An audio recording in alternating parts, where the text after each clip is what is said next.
sound better when I'm not. There we go, that's a little better. As we pull up the PowerPoint, thank you for being here today and taking time to be here. Although the truth is, as hot as it is outside at the end of September, this air conditioning feels pretty good. With that said, I'm not going to keep you long, obviously. I hope to keep these 14 ballot initiatives, talking about them, under 45 minutes. So hopefully I can do that, get us out of here in decent time. I will do the same thing I've always done. I will give you both sides. I will try to be non-biased. Go ahead, snicker if you want. You've all seen me before, and sometimes that's challenging for me. But I will try to be non-biased, and then I'm going to do something a little different this year. In the past, y'all send me emails or text messages going, well, how are you voting on these? So I will indeed tell you how I'm going to vote on each of them as well. With that said, next slide, please. First thing I want to go over is what the difference is in all these. Initiative is any amendment or proposition that's in the pre-ballot process. An amendment is changes to the Constitution. Letters are referred to us by the legislature. Two-digit numbers like 79 and 80, those come from the citizens. Some of them will take 55% to pass, some of them will take 50%. The only reason it takes 50% because it was put in place with 50%, it can be undone with 50%. Otherwise, any new additional language to our Constitution takes 55%. A proposition are changes to the statutes. And again, same thing, only we use 2 letters if it's from the legislature, 3 numbers from citizens referred measures. All right, next paragraph, or next slide, please. Amendment G. This measure expands the eligibility for homestead exemption, a property tax deduction for veteran homeowners with a disability who are determined to be unemployable because of that disability, and as determined by the U.S. Department of Veteran Affairs. Currently, only those with 100% disability can claim the exemption. This would only add about 3,700 across the state of Colorado. Arguments for change the Constitution so the legislature can't undo this, as they have done with the senior homestead exemption in the past. Arguments against, well, quite frankly, there's not a dang good argument against this one. Okay, so there goes my non-biased. Yes, I am voting for this one.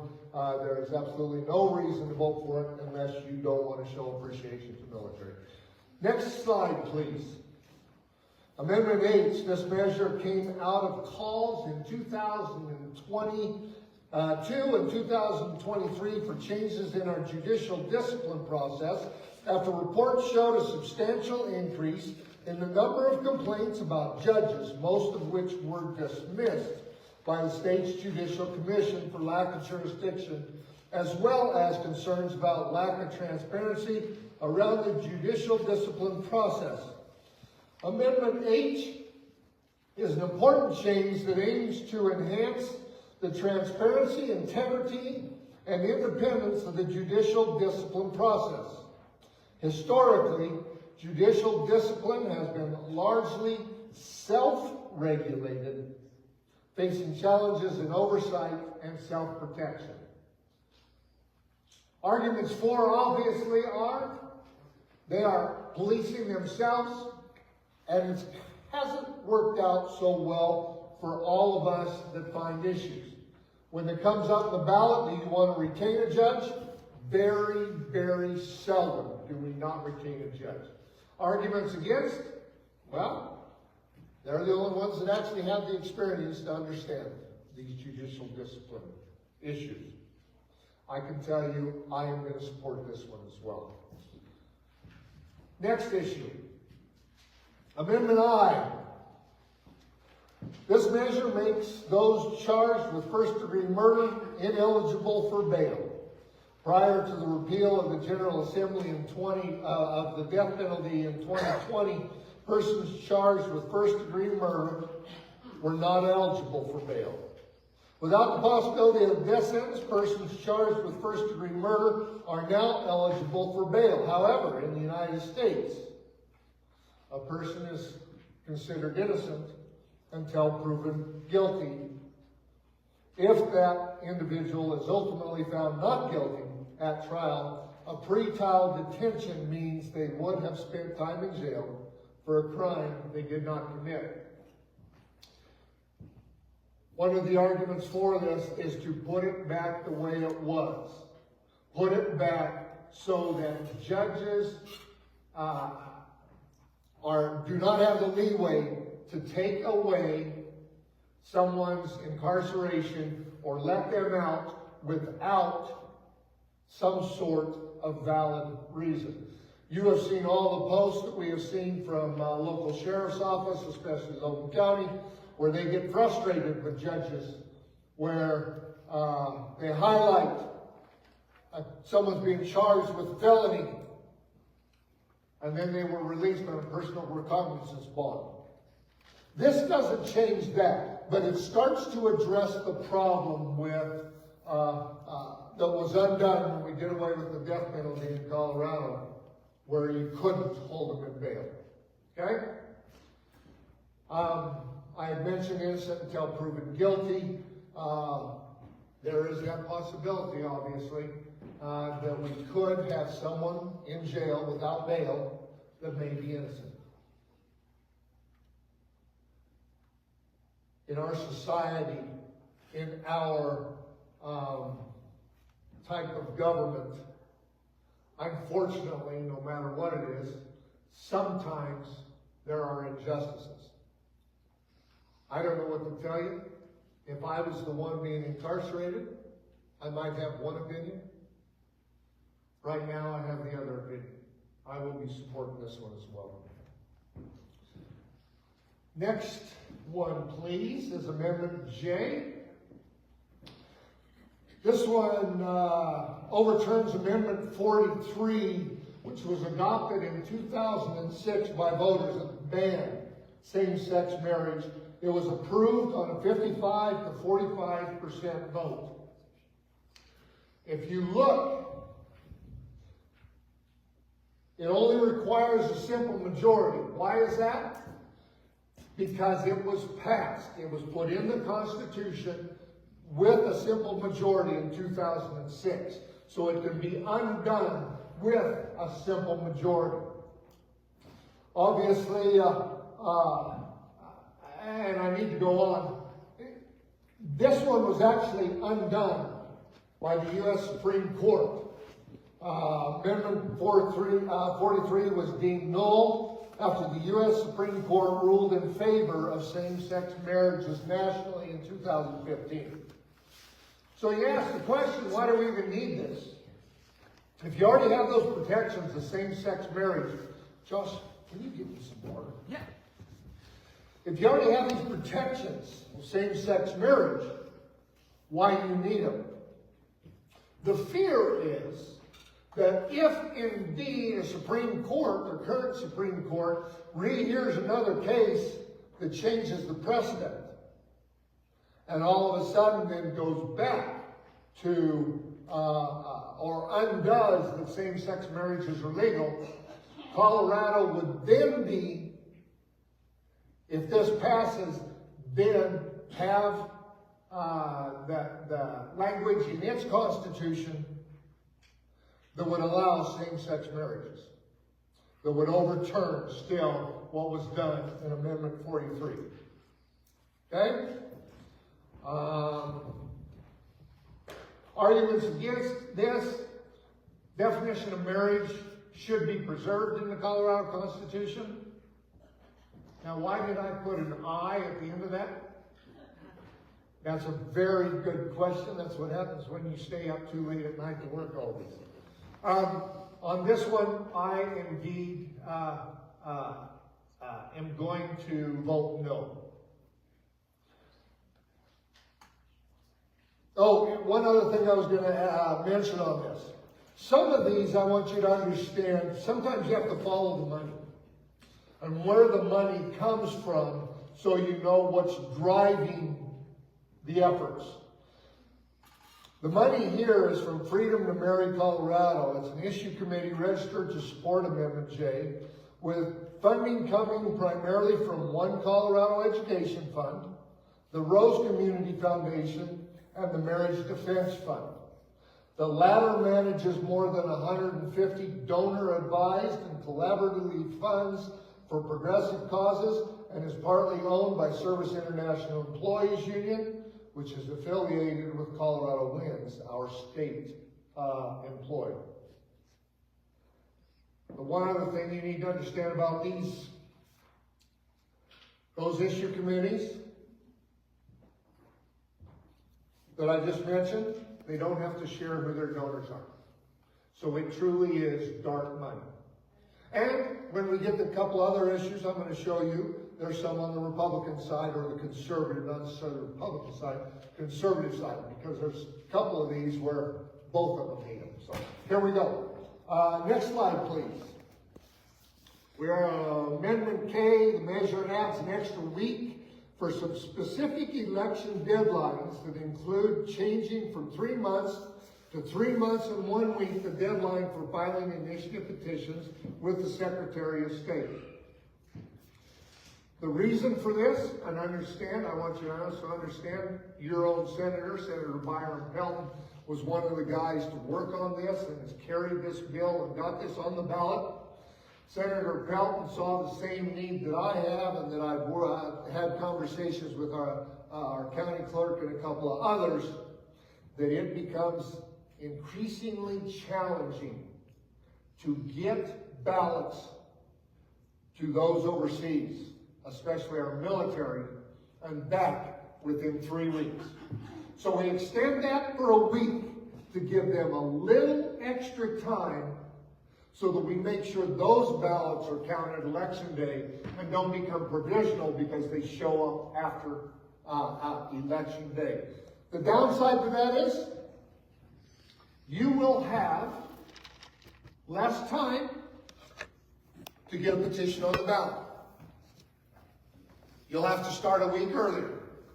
Or if you're short of signatures, you're going to have to ramp up a little bit just to get it there a week earlier so it makes the ballot. Only one no vote in this.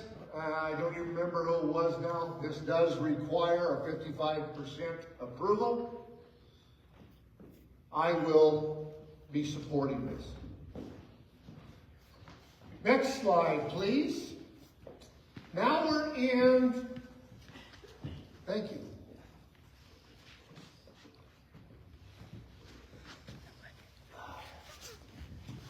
Now we're in the citizens' changes to Amendment 79 is a measure that enshrines the right to abortion in the Colorado Constitution and allows for the use of public funds for abortion services. It reverses the 1984 initiative known as Amendment 3. Why did the citizens bring this instead of the legislature? Because the legislature couldn't get it passed. And so if you believe in the right for citizens to petition your government, this is exactly why it is. So citizens can put on the ballot something that they couldn't get accomplished in the legislature. Now, it costs money to do so. Should it be in the Constitution? Well, that's up to you. But one of the things you need to understand here following the money, this is pushed by Coloradans for reproductive freedom, and they have raised $6 million in the past year with several Cobalt affiliated groups and Cobalt, or Colorado-based abortion rights affiliates. They contributed $2.3 million. In July, they paid for $1 million in TV ads. And they also spent $1.5 million on TV ads in July and August. You have seen them. According to the advocates, they have raised $13 million in order to pass this.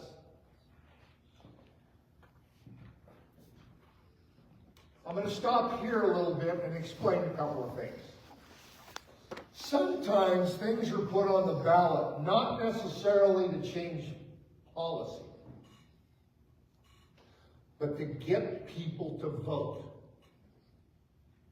If abortion hits your trigger, sometimes it brings people out that will vote. If same-sex marriage hits your trigger, it gets people out to vote. So oftentimes organizations will run ballot issues, not necessarily to pass policy, because it's already, Colorado is one of the most liberal abortion states in the Union. So why would they need this? They want to trigger people that support this to make sure they come to the ballot and vote for it. Just like in property taxes, when you've seen property tax ballot initiatives in the past, when those property tax initiatives, they were not only to change policy, but they were targeted to get people to the polls on the more conservative side. That happens. I would argue a lot of this right here is just for that purpose, since it's already legal to have abortion in Colorado. I'm going to be a no on this. Don't believe it needs to be in the Constitution. Next slide, please. Amendment 80. This measure amends the Colorado Constitution to say all K-12 students have the right to equal opportunity to access a quality education, that parents have the right to direct their children's education, and that school choices include neighborhood, charter, private, homeschools, open enrollment options, and it also includes any other future options that may come up for education. The reason for this, well, let me back up a little bit. Let's go to follow the money on this one. Advance Colorado, and many of you have seen Michael Fields and know Michael Fields with Advance Colorado. Michael Fields works on a lot of tax issues and education issues. He is part of a conservative think tank. So he's on the opposite of some of those other ones I listed with the abortions and the same-sex marriage. Michael Fields runs an organization that has the money to be able to do stuff like this. And he is the one behind it.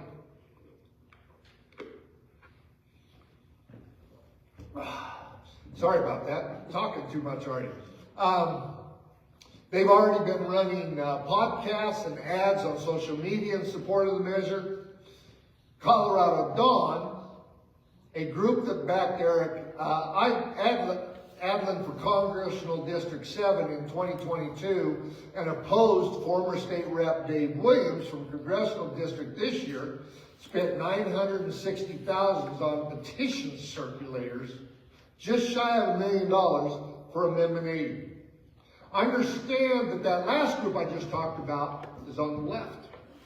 Michael Fields is on the right, and this is one of those where they have come together in the hopes of giving more educational opportunities. Does it affect us much out here? Probably not. We don't have charter schools. It's a little more challenging to go to a private school. St. Anthony's is no longer there. Many of you remember St. Anthony's. So it wouldn't affect you there. But in this type of scenario, the push is to have the dollars follow the student. If you want your student somewhere in a private school, online school, whatever it may be, to help with that. I actually am one of those that like competition in education, even though my wife is a wonderful school teacher, and there are a number of good teachers in Logan County. I think it's important that people in Colorado have an opportunity to choose where they go to school. We do that sometimes now with kids from Sterling going to Fleming, kids from Marino going to Sterling, all of those different scenarios. And I think that's important, and we ought to enhance that. So yes, I am supporting Amendment 80. Question, Jerry. Does the money then that you say follow the student, is that government money that follows the student? Yes. The government gets to say how you run your homeschool or your private school? That's a great question. The details are not in the ballot initiative. What would happen is this would take enacting legislation. So the legislature would have to work out much of the details. I can tell you they will never give, for example, Sterling RE1 gets 10,000, I think, per student, something like that. Pete's 12, 13,000. I haven't looked at the numbers for a couple of years, but because they're smaller schools, they get more. I guarantee you they're not going to give homeschool that amount of money per year to educate kids. I think what they want to do, and the gist from my conversation is, we want to help with curriculum, or the state will use some of that money that would have gone to public education and help with curriculum, help with some of those things that homeschools, and many are homeschool units now where you have several people that have homeschool and then they get together, share curriculum, those type of things, help in those responsibilities and funding those, as well as paying for charter schools and private schools. I don't know what that level will be and how they'll come through that, but this is just to put in the Constitution that everybody has the right to be able to be educated how those parents see is best for their children. Okay? All right, next argument. Or next argument. Okay, we'll do that too. Next slide, please. All right, now we're in the statutory changes. Proposition JJ allows the state to retain additional sports betting tax revenue already being collected under the current tax rate to support water projects rather than making refunds to casinos and sports betting operators as called for by Tabor. However, quite frankly, you look at it as a tax increase because it indeed collects more money than Tabor allows them to collect, because it underestimated the amount of money that would be collected from sports betting when it was originally passed. Here's the interesting thing. We all know that people are the ones that pay taxes. Those betting, whether you agree with betting, whether you agree with gambling or not, they're the ones ultimately paying the taxes. Because the companies that do this raise their margin so that they make sure and cover any taxes that they have to pay. If you don't pass this, and I understand if you're a staunch Tabor, which I am, that we ought to follow Tabor and everything should be followed, that we should follow Tabor. If we don't follow Tabor here, or if we give them permission, or don't give them permission to keep that money, the companies are the ones that get the refund. Not the bettors, not the people that place the bets. It's returned to those establishments that are providing the sports game.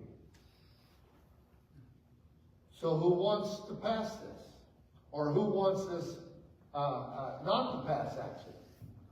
Now, they're very quiet about it, but if I'm running a sports book operation and that money's going to be returned to me, I'm going to be against this. The truth is, it's set up to, was originally set up to help with water projects. We all know that we need water storage in this state. whether it's that Platte Valley Partnership, whether it's storage on the West Slope, wherever it may be, those projects need dealt with. So you have to ask yourself, what's more important? How do you balance those conflicting principles? I can tell you that I am going to vote for this, so that they keep the money and it goes to water projects rather than go back to the bookies that actually will collect the money. Okay? Next slide, please. Proposition KK. This measure, which won absolutely no Republican votes and actually garnered some Democrat opposition, imposes an excise tax on firearms and ammunition effective April 1, 2025. If passed, it's expected to generate $35 million in 25 and 26, with the funds going towards the Colorado Crime Victim Services Fund for behavioral and mental health and for school security. Wow! Hard to argue against that, isn't it? We need more for mental health. We need more for a lot of those things that they just mentioned. That's their hook. For me, I think it'll end up in court because I honestly believe that this is a violation of our Second Amendment. And if you want to look at it realistically, the people putting this on the ballot, they don't want you to have firearms. This is backed by people like Tom Sullivan, incoming new Senator Tom Sullivan. His son was the one that was killed in the Aurora Theater that got involved. I understand that, but when it comes right down to the Second Amendment, and I know I'm not being very good at being non-biased here, but I'm an absolute no on this one. Next slide. Proposition 127, now we're at the citizen. This measure prohibits the hunting of bobcats, mountain lions, and lynx in Colorado. According to the Common Sense Institute, some portions of this measure are already illegal in Colorado, such as hunting and tramping the lynx and mountain lions solely for trophies.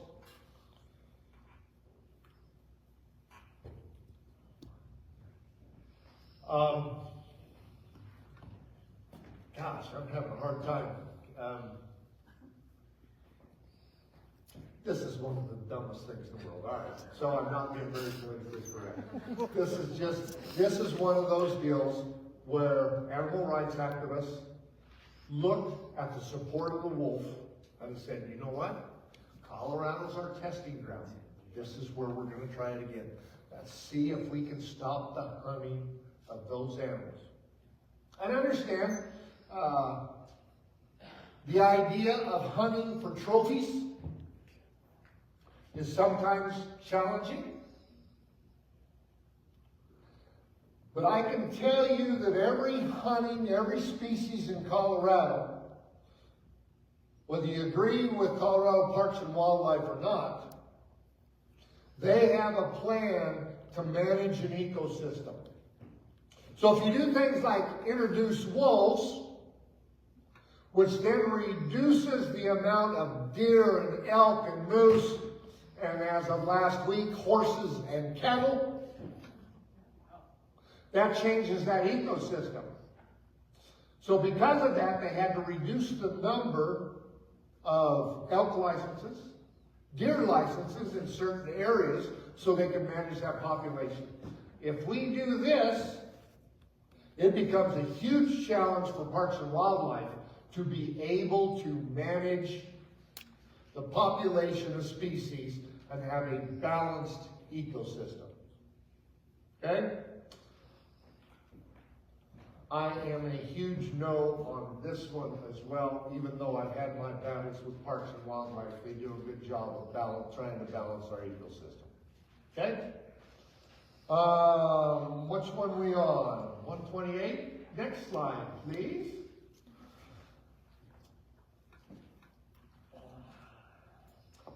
This measure requires individuals convicted of certain violent crimes, including murder, sexual assault, aggravated robbery, to serve at least 85% of their sentence before being eligible for parole.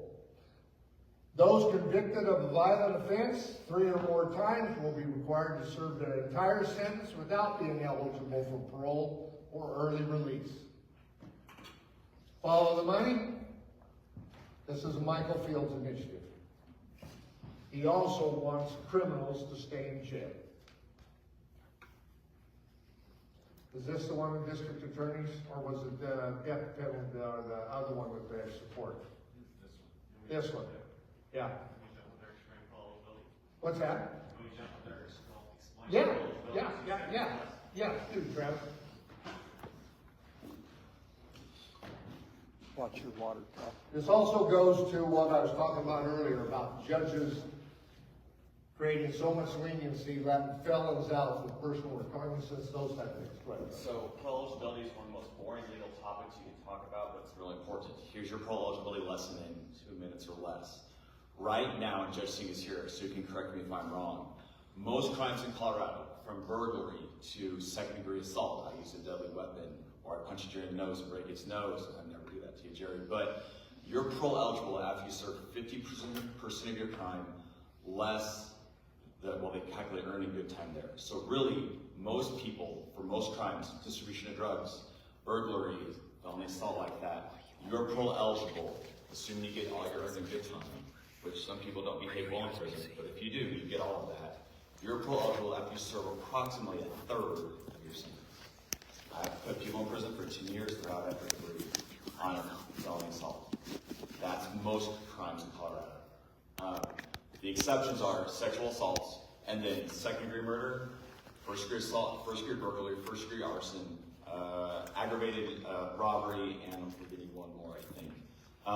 Those crimes, first-degree, if I didn't say first-degree arson, first-degree kidnapping, those crimes right now, you have to serve 75% of your sentence less your earning good time.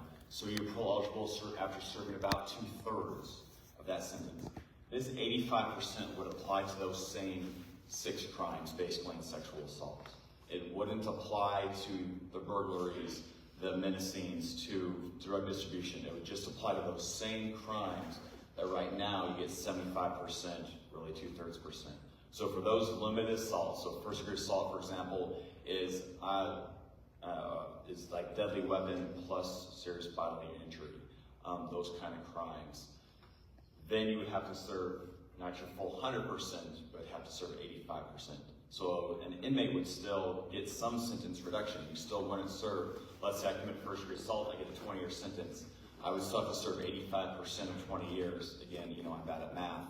So you have to serve about 17 years.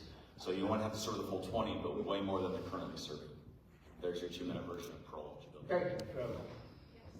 Obviously, I'm a yes on this. I support this. I want to keep our streets safe and criminals in jail. So I know I haven't been very good at being non-biased here, but there you go. All right, next slide, please. Proposition 129 creates a new mid-level role in the veterinary field called a veterinary professional associate. The position would require a master's degree and would be a step above a veterinary technician, but below a doctor of veterinary medicine. This is an interesting one. No, from the veterinarian's wife. The Denver Dumb Friends League, which I very seldom agree with, supports this measure, while most of the nation's veterinary associations and veterinarians oppose it. Why do they oppose it? What are they worried about? Well, Part of the issue is, if you have someone that does not have that experience, come out to your farm and misdiagnose your animal or your horse, that maybe the vet would have diagnosed correctly, that's a problem.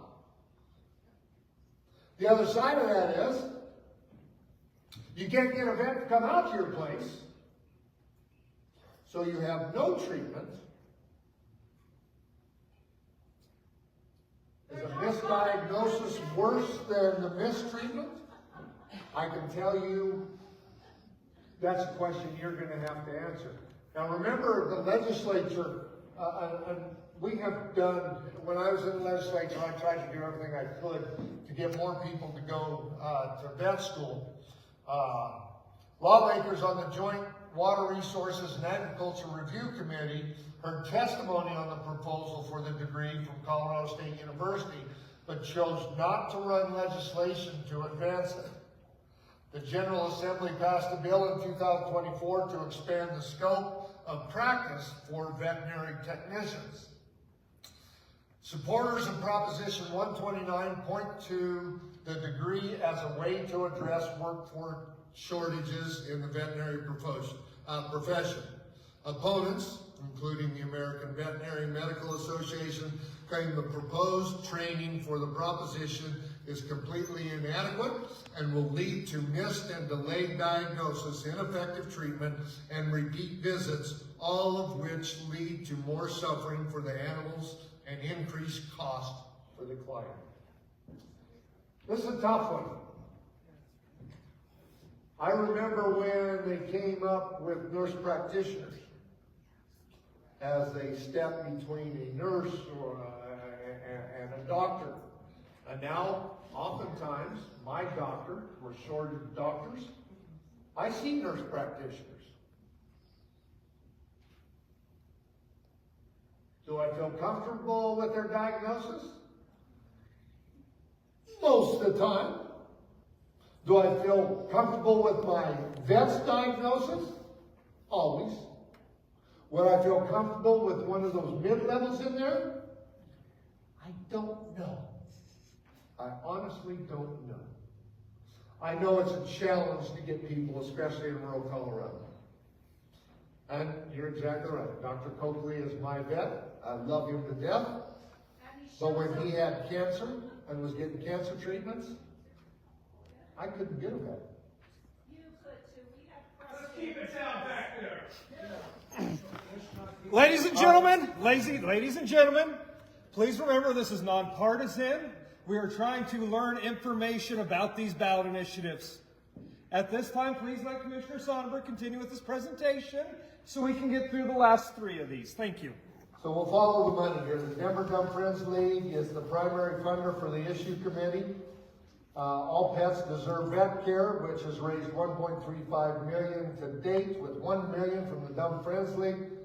Opposing the measure is keeping our pets safe, which has raised $964,000, and all but $100 from the American, $100,000 from the American Veterinary Medical Association and Colorado affiliates. As I said, it's a tough one. You're going to have to figure out what works best for you. All right, next slide. Proposition 130, this measure creates a peace officer training and support fund within the Department of Public Safety to assist in recruiting, training, and supporting law enforcement officers and their families. Again, Michael Fields and Advanced Colorado are supporting the measure and pushing the measure. Advanced Colorado and several other organizations have spent $1.45 million to get the proposal on the ballot. I understand this comes from a pushback in the last few years of people, legislators, villainizing the police, where we have now trouble getting policemen, or we have trouble getting law enforcement. The interesting thing about this language, if you look deep into the language, some of the others may provide money for something, and then what the legislature typically does is take the money that was originally there and replaces it with what you put in. They can't do it with this one. Michael Fields wrote this solid tight that this is an additional amount of money to go for police training, for compensation for those that have lost loved ones in the line of duty as law enforcement, those kind of things. I think this should be a priority from the legislature, and I'm going to vote for it. All right. Next slide. How are we time-wise? 5:20. Oh, God, I've already gone 45 minutes. Oh, no, you didn't start till 20 till. Oh, yeah, I got 5 minutes. All right. This one's a simple one to me. Ooh, dang. But it's one of those that's really hard to explain or sort through. So I'm going to share with you what I know about this, how it will work, and then I'm going to give you several scenarios on what it looks like. I understand that the measure changes the primary system to an open system. In other words, what that means is Democrats, Republicans, Libertarians, anybody that wants to run for office will all be on a primary ballot. And then you vote for one on that primary ballot. I'll go into that in more detail in a little bit. Then you move on to the general election. It proposes ranked choice voting system for the general election. The proposal says in the blue book it'll go in 2026. In the last days of the legislature this year, they changed that. And if this passes, it'll go into effect 2028. So it has some time to work through some of those issues. Now, I'm going to give you follow the money right away here. The guy driving this is former DaVita Dialysis CEO Kent Theory. And I understand Kent Theory often puts money, a billionaire that often puts money into political candidates, as well as when we redid the way we redistrict and reapportionment. You remember, was that 108 or 107, 108, those two? He was the money behind that. He also has the backing and the money coming from our state Chamber of Commerce. Now I can't even think of what it's called. But the businesses that join the state chamber in Denver, they're supporting this as well. Colorado Voters First has raised $5.45 million to date. Largest donations, $5.177 million coming from Unite America and its board member, Mark Merrill, and Kent Theory.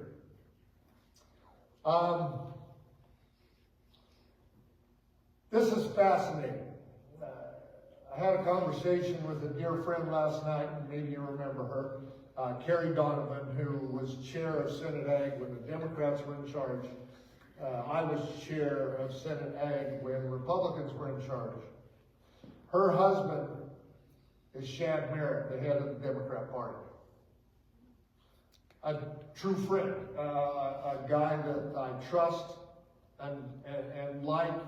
Matter of fact, a year ago, they came out here to Logan County Fair, and we went to bull riding. I went to bull riding with me. So, dear friends, but I want to tell you what the Democrat chair said. Proposition 131 is an overly complicated and overly expensive measure created by billionaire Kent Theory with zero input from elected clerks. In Alaska, the system has led to single-party general elections, diminishing ideology diversity in government, and a cascade of dark money. billionaires trying to buy elections is part of the problem with our politics to begin with, and this measure makes it even easier for them to tilt the system in their favor. The Republican Party is also against this. Why is that? Because this will essentially do away with the two-party system, call it. They want everybody to fit this litmus test right down the middle. So there will be no diversity discussions. There will be none of those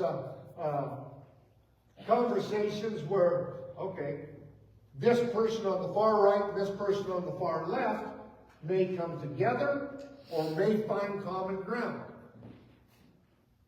That's challenging for me. That's not what our forefathers looked at. That's not what our forefathers wanted. Matter of fact, you look at our forefathers and the battle they had when they put the Constitution. Imagine if we had this down the middle. Would we actually have a First Amendment freedom of speech? Because you wouldn't need it, because there wouldn't be any diversity. I'm going to go through a couple of scenarios. Next slide, please. I told you everybody, so I'm going to pull CD3 real quick for you to look at. CD3 is the West Slope. What I did is took the votes cast in the primary election this year, with the exception of the Libertarian, and I pulled that number. This is driving me nuts, I'm sorry. And I pulled that number from the CD4 special election ballots cast for the Libertarian, just so I could put the Libertarian in. And it actually worked out. So in this scenario, all of these would be on the ballot in the 3rd Congressional District. If those were the vote tallies, you take the top 4, the other 4 are gone. Next slide, please. This is how your ballot would look. So if you have candidate 1, 2, 3, and 4, you pick which one's your first choice, which one's your second choice, which one's your third choice, which one's your fourth choice. Also, you don't have to do them all.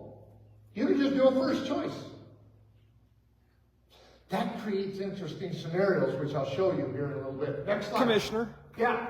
is this the November ballot, not the primary, Yes, correct? November. This is what your ballot would look like after you have those 4 names. In your blue book, I believe there are, it shows examples of maybe Alaska, where they like have 6, and then there's some that have 3. But this in Colorado will have 4. All right, next slide, please. All right, now if we have 4, and understand that I made up these numbers. I took an educated guess and put something in there so we had an example to work through. All right, Adam Frisch is a Democrat. I'm going to assume, just for assumption's sake, argument's sake, he's not going to get any Republican votes. He will get half. Let me also understand. Each one has 400 total votes. Okay, so 400 ballots. He would get half of the 200 in the middle, and half of the 100 in the Democrat. What I did is I did 100 in the Republican, 200 in the middle, and 100 in the Dem for the 3rd Congressional District. So in that scenario, the Libertarian would be eliminated. He's got knocked out. So the computer recalculates. Next slide, please. And I'm going to assume that these 10 from the Libertarian would all go to Ron Hanks, and that these 10 on the Democrat side would all go to Adam Frisch. And I only did that because to show the extremes, okay? In that scenario, who gets eliminated? Ron Hanks with 90. Next slide. So here's your final ballot. With Ron Hanks gone, these 50, I'm going to assume 15 of them are going to go, or roughly a third, will go to Adam, and 35 in the Republican will go to Jeff. The 40 that were here in the middle will split even among them, and that gives us a total that Jeff Hurd wins the election. Okay, that may be pretty close, and I think the polling will show that that may be fairly accurate. Next slide, please. All right, we'll go back to the same thing. Next slide. And we're going to keep all of this the same until the next slide. Now, the next slide. What if Ron Hanks had the endorsement of the Republican Party and Dave Williams? So what if all of his voters said, you know what? I'm not voting for that Jeff Hurd. He didn't get the endorsement of the Colorado Republican Party. So they didn't mark a spot in the second column. None of his, and I understand that it wouldn't always work that way. But understand the different dynamics. All of a sudden, you got a new winner. Because they didn't fill in the second part of the ballot. Because they didn't choose a second person. All right, next slide. Just for kicks and grins, let's do the 4th Congressional District. Those are all of the ballots cast in the primary. And you can see the top 4. So in this case, if that was the case, those 4, next slide, this is what we'd have. Now I made the assumption Lauren Boebert won her primary by a bunch. So if you give her 80, and this is a little more Republican district, so I put 120 votes in the Republican side and 80 votes in the Democrat side because we are heavily Republican, and I still left 200 in the middle. So Lauren gets 2/3 of the votes, and we're going to assume Ike pulls some of those Republicans, just for the sake of argument. And we're also, and I say that because of his name ID, running for this office before, possibility. And then that other guy, going to have 30%. You can see the middle and how it breaks down. Since Tricia won the primary, I gave her 40, 30, and then I doubt if any of the Democrats would vote for Lauren. So I thought, well, maybe they'll vote for a Republican, just for an example. So I put 10 for Sonnenberg. Next slide, please. In that scenario, interestingly enough, Tricia's gone. How does that work? Stay with me here. Ike, we're gonna make the argument then that in the middle, we're going to split those kind of even. Probably less going to the more conservative Boebert. In the middle, more leaning Republican. 15 to Ike and 20 here. The Democrat, I don't know, I think I did it for the sake of argument to just make, so I could make my point in the example. So all of a sudden now, you have Lauren Boebert, the low one in the ballot. Next slide, please. So the next time it's run, we're going to assume that Ike gets 30% or 30 of the 80 votes. The other Republican gets 50 of the votes. If you look at this, in that type of scenario, Sonnenberg wins. Now, I know he would be a great congressman. But this ain't right. This is not the way elections should be had. Let me give you another scenario. Next slide. assume. Again, Lauren Boebert was endorsed by the Republican Party. Dave Williams had the full backing of the Republican Party.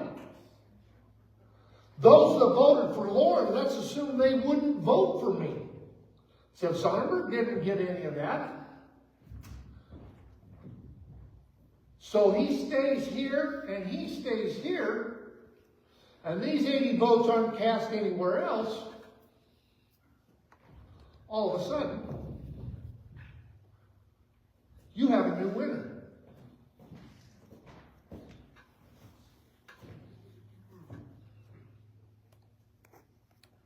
I hope I explained how this would work. And I hope you somewhat understand how confusing this will be.